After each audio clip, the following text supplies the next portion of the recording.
Dear student, आज हम पढ़ेंगे क्वेश्चन। आपका मूल क्वेश्चन है, एक खिलौना का आकार ऐसा है मानो एक अर्धगोले पर शंकु आरोपित है, तो गोलार्ध की त्रिज्या 3.5 सेंटीमीटर तथा कुल ऊंचाई इतना है, तो खिलौने का संपूर्ण पृष्ठीय क्षेत्रफल ज्ञात करें। डियर स्टूडेंट, यहाँ पर ध्यान देंगे, ये सबसे इजी क्वेश्चन है और इसको इजी कैसे बनाना है। तो एक खिलौना का आकार मानो अर्धगोला, तो अर्धगोला मतलब आधा गोला या पूरा गोला? आधा गोला। अर्धगोला मतलब आधा गोला। तो हम सबसे पहले हम एक अर्धगोला बना लेते हैं। जैसे कि हम एक सिंपल में बनाते हैं, अगर ऐसे नहीं होगा तो आप एक इस प्रकार से बना लीजिए और ऐसे कर लीजिए और ऐसे कर लीजिए और इस प्रकार से इसको मिटा दीजिए, तो आपका लग रहा है ये अर्धगोला है। ये क्या बन गया आपका? एक अर्धगोला। अर्धगोला मतलब गोला का आधा भाग। और उसके बाद कहा कि इस पर शंकु अध्यारोपित है, तो शंकु जो अध्यारोपित होगा इस पर शंकु जो अध्यारोपित होगा इस प्रकार से होगा। आप देख रहे हैं, अब ये जो है ये इसका डायमीटर हो जाएगा, व्यास हो जाएगा। अब व्यास हो जाएगा यहाँ पर, और ये जो व्यास होगा तो अर्धगोला का व्यास होगा और शंकु का भी व्यास होगा, और इसकी जो आधा होगी वो अर्धगोला की त्रिज्या होगा और शंकु की त्रिज्या होगा। और ये जो होगा ऊंचाई होगा, जो आपका जो ऊंचाई होगा वो मूल रूप से, ये ऊंचाई जो होगा आपका वो मूल रूप से वो शंकु की ऊंचाई होगा, और ये शंकु की तिर्यक लंबाई होगा, और ये शंकु की ऊंचाई होगा। और ये आप थोड़ा ध्यान दीजिएगा, यहाँ से यहाँ तक आप थोड़ा देखिएगा। अगर ये गोला है तो इसका त्रिज्या इधर भी होगा, इधर भी होगा, इधर भी होगा। तो अब ये जो है, ये जो त्रिज्या है यहाँ से यहाँ तक, ये भी इसकी त्रिज्या हो सकती है। तो मतलब यहाँ से यहाँ तक जो ये त्रिज्या होगी, ये शंकु की जो गोला की जो त्रिज्या होगी एक तरफ से, इसकी ऊंचाई भी हो सकती है यहाँ से यहाँ तक की। तो इस चीज को, बात को, छोटी मोटी बातों को ध्यान से रखना है। थोड़ा हम इस चीज को सॉल्व करने के लिए थोड़ा नामकरण कर देते हैं ताकि आपको सहूलियत हो। ए बी सी, इसे ओ मान लिए हैं और इसको हम डी मान लेते हैं। तो आपका कह रहा है कि संपूर्ण पृष्ठ का क्षेत्रफल ज्ञात करें, तो संपूर्ण पृष्ठ का क्षेत्रफल कर रहा है। तो यहाँ पर आपका दो फंक्शन दिया गया है। वो फर्स्ट फंक्शन आपका अर्धगोला है और इसके ऊपर शंकु है। अगर क्वेश्चन क्यों करा कि अर्धगोला पर, तो अर्धगोला नहीं रहेगा तो शंकु नहीं बनेगा। और एक तरफ से इसको करा खिलौना, तो मतलब इस टाइप का खिलौना है, मतलब इसका नाम खिलौना दे दिया। लेकिन इस खिलौना के में दो आकृति का संयोजन है। प्रथम आकृति आपका अर्धगोला है और दूसरी जो आकृति वो शंकु है, जो इसके ऊपर अध्यारोपित है, स्थापित है। तो हमें इस संपूर्ण खिलौने, इस संपूर्ण पृष्ठ का इसका क्षेत्रफल निकालेंगे, अर्थात जो खिलौना के आकार का है इसका हमें इसका क्षेत्रफल निकालना होगा। तो देख लेते हैं क्या सब दिया गया है। देखते हैं डियर स्टूडेंट्स, इसमें जो त्रिज्या दिया गया है, इसकी जो त्रिज्या है वो r, जिसको हम लोग बोलते हैं r बराबर 3.5 सेंटीमीटर दिया गया है। r तो आपको पता होगा, हमने कहा कि जो अर्धगोला की त्रिज्या होगा वही शंकु की त्रिज्या होगा, अर्थात जो अर्धगोला की त्रिज्या होगा वो शंकु की त्रिज्या होगा, अर्थात दोनों का त्रिज्या आपस में बराबर होगा। तो हम लोग डायरेक्ट लिख लेंगे r बराबर इतना। उसके बाद ये यहाँ की, अगर यहाँ से यहाँ तक की डिस्टेंस 3.5 सेंटीमीटर होगा, तो ये भी तो ऊंचाई 3.5 सेंटीमीटर होगा, क्योंकि ये भी त्रिज्या ही है। आप देख रहे हैं, तथा कुल ऊंचाई, इस खिलौने की कुल ऊंचाई, मतलब यहाँ से लेकर के यहाँ तक की जो ऊंचाई है वो टोटल ऊंचाई आपका 15.5 सेंटीमीटर है। तो करा कि खिलौना का संपूर्ण पृष्ठीय क्षेत्रफल ज्ञात करें। आपको एक चीज बताइए, संपूर्ण पृष्ठीय क्षेत्रफल अगर ज्ञात करना होगा तो आपको दिमाग में इमेजिन करना है कि अगर संपूर्ण पृष्ठीय क्षेत्रफल की बात करता है तो आपका गोला का वह पृष्ठ क्षेत्रफल ज्ञात करना होगा, या अर्ध पृष्ठ क्षेत्रफल ज्ञात करना होगा, या शंकु का करना होगा। तो आप जान रहे हैं शंकु का होता है पाई आर एल और गोला का क्या होता है 2 पाई आर स्क्वायर। गोला क्या होता है 2 पाई आर स्क्वायर होता है। तो आप यहाँ पर देखेंगे पाई आर एल होता है, जिसमें आर तो आपका आर कॉमन है दोनों का मान, लेकिन यहाँ पर आपको इसमें एल के मान निकालना होगा। और आर को निकालने आर के लिए तो हमें सोचना नहीं होगा, हमको चाहिए एल। तो अगर एल चाहिए तो एल के मतलब होता है शंकु का फंक्शन में होता है तिर्यक ऊंचाई। अगर तिर्यक ऊंचाई तभी निकलना संभव है जब आपको H और R दिया होगा। तो R दिया है लेकिन यहाँ पर दो राशि नहीं मुझे पता चल रहा है, वो कौन राशि, H और L। तो अगर हम H का मान ज्ञात कर लेते हैं और R का मान ज्ञात कर लेते हैं तो हमको L का मान आसानी से निकल जाएगा।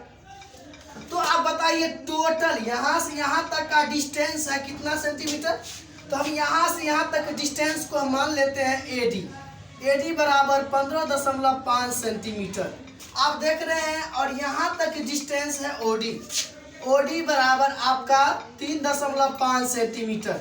और उसके बाद आपको यहाँ से यहाँ तक की लंबाई पता नहीं है तो इस लंबाई को कैसे ज्ञात करेंगे। अगर टोटल में से, अगर यहाँ से यहाँ तक में से, यहाँ से लेकर के यहाँ तक में से, पूरा में से अगर इतना भाग को घटा देंगे तो आपका यही न बचेगा।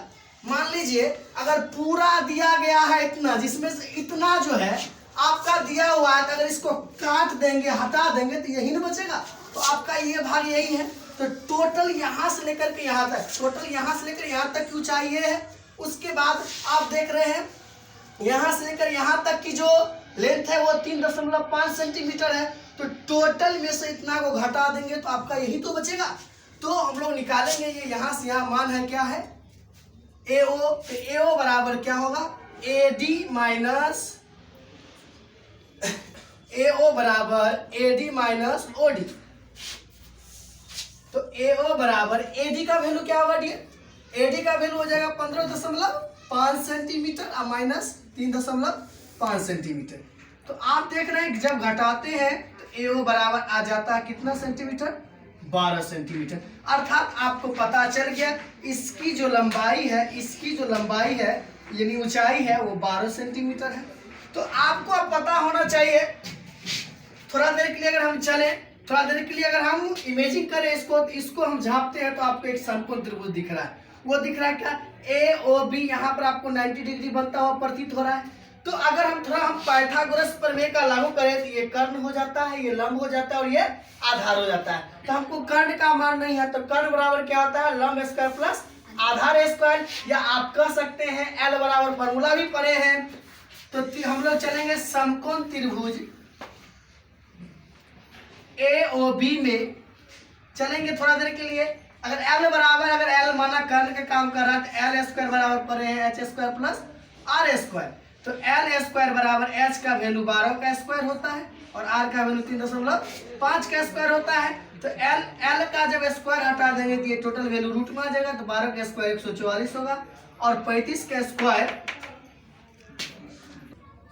तो अब हम देखते हैं जब 12 का स्क्वायर 144 होता है, 3.5 का स्क्वायर करेंगे तो इससे 35 का स्क्वायर 1225 होता है। दशमलव ले लीजिएगा तो 12.25 होता है। जब इसको दोनों को ऐड कीजिएगा तो 156.25 होता है। और इस प्रकार इसका जब आप वर्गमूल निकालते हैं तो 12.5 सेंटीमीटर प्राप्त होता है। इस प्रकार हम इसके तिर्यक जो ऊंचाई होती है L का जो मान होता है उसका हम लोग ज्ञात कर लेते हैं।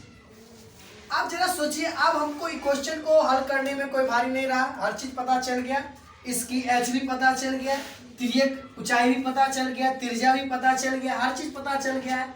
अब केवल क्या करना है, इसका खिलौने का संपूर्ण पृष्ठीय क्षेत्रफल ज्ञात करना है। तो खिलौने का संपूर्ण पृष्ठीय क्षेत्रफल ज्ञात करना है तो हम लोग क्या करेंगे, लिखेंगे प्रश्न से। इस चीज को हम इधर बना लेते हैं।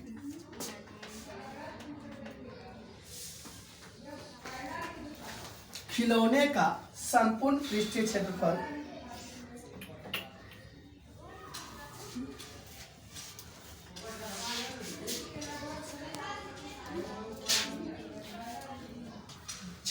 बराबर क्या होगा, तो अर्धगोला का पृष्ठीय क्षेत्रफल प्लस शंकु का पृष्ठ क्षेत्रफल।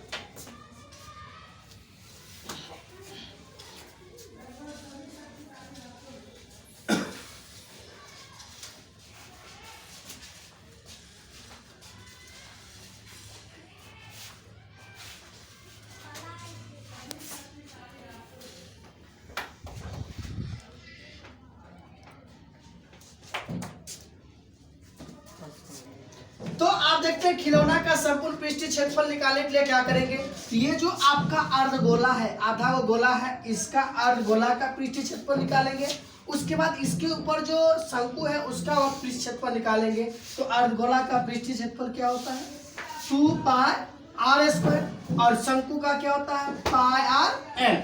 इसमें से क्या कॉमन आ सकता है तो पाई आर, क्या आ रहा है कॉमन पाई आर आ रहा है। तो पाई आर आ रहा है तो पाई और आर कॉमन लेंगे तो इधर क्या बचेगा 2r और प्लस इधर क्या बचेगा l। तो अब क्या करेंगे सभी को मानों को आराम से रख देंगे। तो पाई का वैल्यू 22/7 होता है। आपका r का वैल्यू 3.5 सेंटीमीटर दिया गया है। 2i इंटू r, r का वैल्यू दिया गया है 3.5 सेंटीमीटर।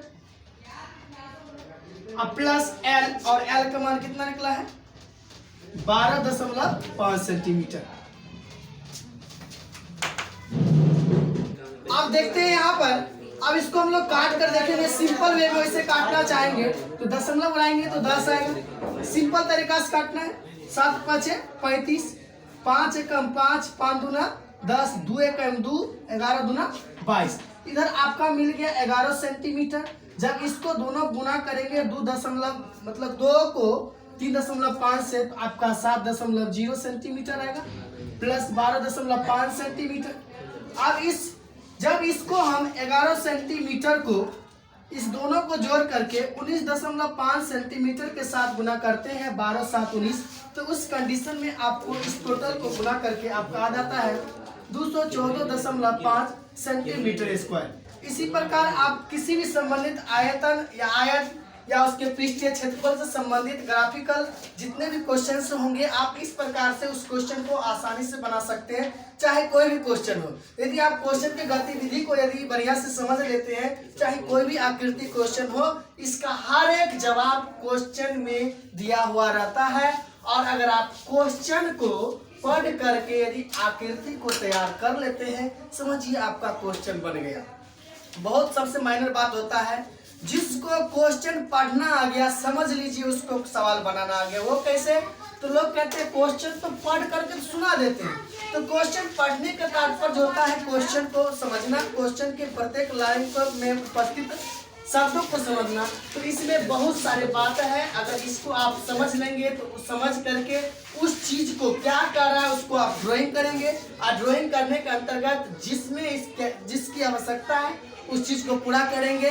और क्या क्या इसमें आने वाला है और क्या क्या इसमें लगेगा, अगर उस चीज को अगर आप में पकड़ आ गया तो आप कोई भी क्वेश्चन को आसानी से तोड़ सकते हैं।